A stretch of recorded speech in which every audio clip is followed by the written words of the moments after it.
काल धुळवड सगळीकडे जोरात साजरी होत असताना खासदार सुप्रिया सुळे यांनी आपल्या सोशल मीडिया अकाउंटवरून शेअर केलेला एक फोटो चांगलाच चर्चेत आला.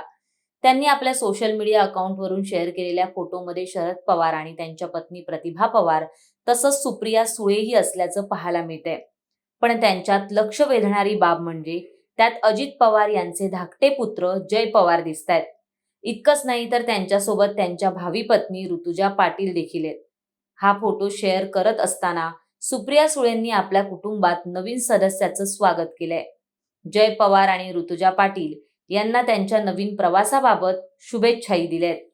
राज्याचे उपमुख्यमंत्री अजित पवार यांच्या घरी लवकरच मुलाच्या लग्नाचे सनई चौघडे वाजणार आहेत.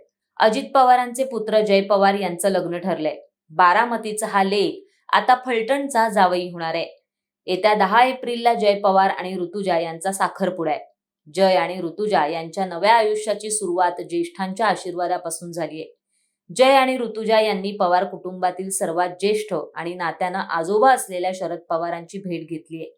याच भेटीचा फोटो सोशल मीडियावर सुप्रिया सुळे यांनी शेअर केला. त्यांनी जय आणि ऋतुजा यांना नवीन नात्याच्या शुभेच्छा दिल्यात. तसंच त्यांच्या सोशल मीडिया अकाउंटवरून जय आणि ऋतुजा यांचा फोटोही शेअर केलाय. त्यानंतर जयचं लग्न ठरल्याची बातमी सर्वांसमोर आली. आत्या सुप्रिया सुळे यांनी पवार कुटुंबातील या कौटुंबिक सोहळ्याची गुड न्यूज सर्वांनाच दिली आहे. जय आणि ऋतुजा यांनी पुण्यातील शरद पवारांच्या निवासस्थानी जात आजोबा आणि आजी प्रतिभा पवार यांची भेट घेतली. तेव्हापासून जय पवार यांच्या होणाऱ्या पत्नी कोण आहेत याबाबत चर्चा सुरू झाली आहे. त्यामुळे ऋतुजा पाटील नेमक्या कोण आहेत ते जाणून घेऊया. अजित पवारांचे धाकटे चिरंजीव जय पवार यांचं ऋतुजा यांच्याशी लग्न होणार आहे.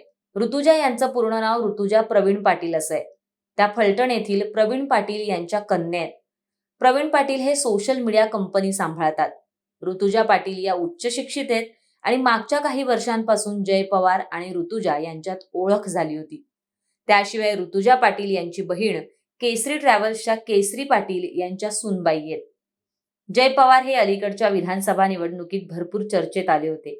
अजित पवारांच्या बारामती मतदारसंघातील प्रचाराची धुरा जय पवार यांनीच सांभाळली होती. गावोगावी दौरे करत त्यांनी वडिलांचा प्रचार केला होता.